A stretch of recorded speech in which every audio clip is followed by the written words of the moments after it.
Hi అండి. అందరికీ నమస్కారం. Welcome to my channel. ఈ వీడియోలో ఉద్యోగులతో జరిగిన భేటీ, ప్రభుత్వం ఈహెచ్ఎస్, పీఆర్సీ మరియు పెండింగ్ బిల్స్‌పై కీలక నిర్ణయాలు విడుదల.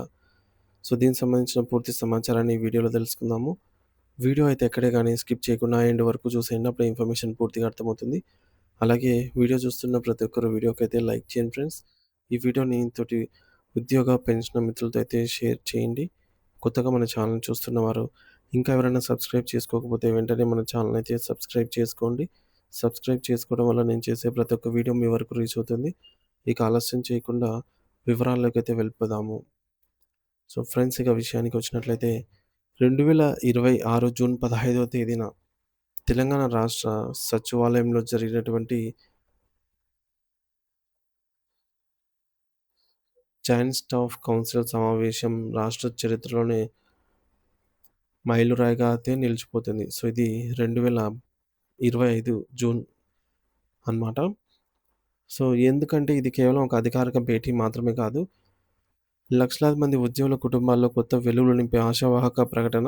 రాష్ట్ర ప్రభుత్వ ప్రధాన కార్యదర్శి సీఎస్ ఈ సమావేశంలో వెల్లడించిన 11 ప్రధాన తీర్మానాలు మరియు హామీలు చూస్తుంటే ప్రభుత్వం ఉద్యోగుల పట్ల ఎంతటి సానుకూల దృక్పథంతో ఉందో మనకు స్పష్టమవుతోంది. మరి ఈ నిర్ణయాల వెనుక ఉన్నటువంటి అసలు ఉద్దేశ్యం ఏమిటి? ఈ బ్లూ ప్రింట్ ఉద్యోగుల భవిష్యత్తును ఎలా మార్చబోతోంది అనే విషయాలను మనం లోతుగా విశ్లేషించుకోవాల్సిన అవసరం అయితే ఉంది. ఈ మొత్తం చర్చను మనం 4 ప్రధాన విభాగాలుగా విభజించుకొని చూస్తే ప్రభుత్వం ఏ దిశగా అడుగులు వేస్తోందో చాలా స్పష్టంగా అర్థమవుతుంది. ఆ 4 విభాగాలు మరియు ఆర్థిక మరియు ఆరోగ్య నిర్ణయాలు, ఉపాధ్యాయుల ప్రత్యేక సమస్యలు, పరిపాలనా సంస్కరణలు మరియు రాబోయే కాలానికి సంబంధించిన ప్రభుత్వ లక్ష్యాలు. మొదటి విభాగమైనటువంటి ఆర్థిక మరియు ఆరోగ్య నిర్ణయాల గురించి మాట్లాడుకుంటే జూన్ 2వ తేదీ నుండి ఎంప్లాయీ హెల్త్ స్కీమ్ ఈహెచ్ఎస్ అమలు చేయబోతున్నట్టు ప్రకటించడం ఒక సాహసోపేతమైన మరియు ఆవశ్యకమైన నిర్ణయము. ఈ పథకం కింద ఉద్యోగుల మూల వేతనం బేసిక్ పే నుండి 1.5% మొత్తాన్ని చందాగా సేకరిస్తారు. అంటే ఒక ఉద్యోగి ఆరోగ్య రక్షణ కోసం ప్రతి నెల తన వేతనం నుంచి ఒక చిన్న మొత్తాన్ని పొదుపు చేస్తున్నట్టు భావించాలి. ఇలా సేకరించిన నిధులతో ఒక బలమైనటువంటి ఆరోగ్య నిధిని ఏర్పాటు చేసి అత్యుత్తమ వైద్య సేవలను నగదు రహితంగా అందించడమే దీని ప్రధాన లక్ష్యం. ఇక్కడ గమనించాల్సిన మరొక ముఖ్యమైన విషయం ఏమిటంటే, ఈ యొక్క 1.5% చందా కేవలం ఉద్యోగి నుండే వసూలు చేయరు. ఉద్యోగి ఎంతైతే చెల్లిస్తారో దానికి సమానమైన మొత్తాన్ని ప్రభుత్వం కూడా తన వాటాగా జమ చేస్తుంది. ఇది ఉద్యోగులకు మరియు ప్రభుత్వానికి మధ్య ఒక గొప్ప భాగస్వామ్యానికి నిదర్శనం. ఈ నిధులను చాలా పారదర్శకమైన పద్ధతిలో ఒక ప్రత్యేక ఈహెచ్ఎస్ ట్రస్ట్ ద్వారా మేనేజ్ చేయడం వల్ల అవినీతికి తావు లేకుండా వైద్య బిల్లులు చెల్లింపులు జరుగుతుంది. మరి ఆర్థిక భరోసా కల్పించడంలో భాగంగా ప్రభుత్వం 100 రోజుల ప్రత్యేక కార్యాచరణ ప్రణాళికను ప్రకటించింది. గత కొంతకాలంగా వివిధ కారణాల వల్ల సచివాలయంలో మరియు ట్రెజరీల్లో పేరుకుపోయిన వేలాది పెండింగ్ బిల్లులను కేవలం 3 నెలల కాలంలోనే క్లియర్ చేయాలని సీఎస్ గారు గట్టి ఆదేశాలను జారీ చేశారు. మరి ఇది క్షేత్రస్థాయిలో పనిచేసే ఉద్యోగులకు తక్షణ ఆర్థిక వెసులుబాటును కలిగిస్తుంది. మరోవైపు ఉద్యోగులందరూ ఎంతో కాలంగా ఎదురుచూస్తున్న వేతన సవరణ సంఘం పీఆర్సీ నివేదిక ఇప్పుడు తుది దశకు చేరుకుందని అధికారికంగా వెల్లడించారు. పీఆర్సీ నివేదిక రావడం అంటే ఉద్యోగుల జీతభత్యాల్లో గణనీయమైన పెరుగుదల ఉండబోతోందని అర్థము. ఈ నివేదికను ఫైనలైజ్ చేయడానికి త్వరలోనే మరో ప్రత్యేక సమావేశం నిర్వహించబోతున్నారు. ఇది ఉద్యోగ వర్గాల్లో నెలకొన్న ఉత్కంఠతకు తెరదించనుంది. రెండవ విభాగం ఉద్యోగులకు సంబంధించిన ప్రత్యేక చర్యల గురించి చూస్తే, విద్యా వ్యవస్థకు వెన్నెముక వంటి ఉపాధ్యాయుల పట్ల ప్రభుత్వం ప్రత్యేక శ్రద్ధ కనబరుస్తోంది.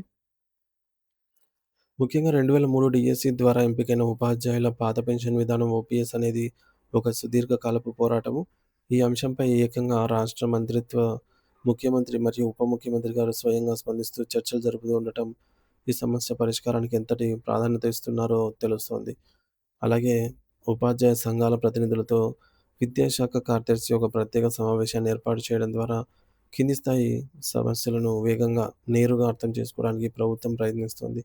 ఇక ఏకీకృత సర్వీస్ రూల్స్ అమలుపై జరుగుతున్నటువంటి అధ్యయనం కూడా ఉపాధ్యాయులందరికీ ఒకే రకమైన నిబంధనలు వర్తింపజేయడానికి మరియు పదోన్నతుల ప్రక్రియను సులభతరం చేయడానికి ఎంతగానో దోహదపడుతుంది. పరిపాలనాపరమైన మార్పుల గురించి మూడో విభాగంలో చర్చించుకుంటే, ప్రభుత్వం అధికార వికేంద్రీకరణకు పెద్దపీట వేస్తుంది. ఇప్పుడు ఇప్పటివరకు జాయింట్ స్టాఫ్ కౌన్సిల్ సమావేశాలు కేవలం రాజధాని నగరాలకే పరిమితమయ్యేవి. కానీ ఇకపై ఇవి జిల్లా స్థాయిలో కూడా నిర్వహించబడతాయి. దీనివల్ల మారుమూల ప్రాంతాల్లో పనిచేసే ఉద్యోగుల సమస్యలు కూడా ఉన్నతాధికారుల దృష్టికి నేరుగా అయితే వెళ్తాయి. మరొక మానవీయ కోణంతో కూడినటువంటి నిర్ణయం ఏమిటంటే స్పోర్ట్స్ కేటగిరీ విస్తరణ. ఇప్పటిదాకా కేవలం రాష్ట్ర ప్రభుత్వ ఉద్యోగుల మధ్య మాత్రమే ఉండే ఈ బదిలీల వెసులుబాటును ఇక నుంచి కేంద్ర ప్రభుత్వ సంస్థల్లో పనిచేసే భార్యాభర్తలకు కూడా వర్తింపజేయబోతున్నారు. ఇది ఉద్యోగ దంపతులకు ఒకే చోట నివసిస్తూ తమ విధులను సక్రమంగా నిర్వహించుకోవడానికి మరియు కుటుంబ సమయాన్ని గడపడానికి గొప్పగా సహాయపడుతుంది. ఇవన్నీ ఒక ఎత్తైతే వారంలో 5 రోజుల పనిదినం 5 డే వర్క్ వీక్ అనే గురించి కూడా ప్రభుత్వం జరుపుతున్న పరిశీలన ఉద్యోగులందరినీ ఆశ్చర్యపరిచింది. ఇది గనక అమలైతే ఉద్యోగుల మానసిక ఒత్తిడి తగ్గి పనిలో ఉత్పాదకత పెరుగుతుంది. చివరగా 4 విభాగంలో ప్రభుత్వ లక్ష్యాలను గురించి మాట్లాడుకుంటే ప్రభుత్వం ఉద్యోగుల సంక్షేమానికి ఎన్ని చర్యలు తీసుకుంటుందో ప్రతిగా వారి నుండి అంతే తీవ్రత నిబద్ధతను కోరుకుంటోంది. నవ తెలంగాణ అభివృద్ధిలో ఉద్యోగులు మరియు ఉపాధ్యాయులు మరింత బాధ్యతాయుతంగా పనిచేయాలని సీఎస్ గారు పిలుపునిచ్చారు. మారుతున్న కాలానికి అనుగుణంగా ఆధునిక సాంకేతిక పరిజ్ఞానాన్ని ఉపయోగించుకోవాలని, ప్రతి ఉద్యోగి తన డిజిటల్ స్కిల్స్ పెంచుకోవాలని ప్రభుత్వం యోచిస్తోంది. కార్యాలయాల్లో ఫైళ్ళ కదలిక వేగవంతం కావాలన్నా, సామాన్య ఉద్యోగులకు త్వరగా సేవలు అందాలన్నా కూడా టెక్నాలజీ ఒక్కటే మార్గం. ఒకవేళ ప్రభుత్వం ఆలోచిస్తున్నట్టుగా 5 రోజుల పని విధానం అమల్లోకి వచ్చి ఉద్యోగులందరూ కూడా లేటెస్ట్ టెక్నాలజీతో అప్డేట్ అయ్యి తెలంగాణ పబ్లిక్ అడ్మినిస్ట్రేషన్ భారతదేశంలోనే ఒక రోల్ మోడల్‌గా అయితే మారుతుంది.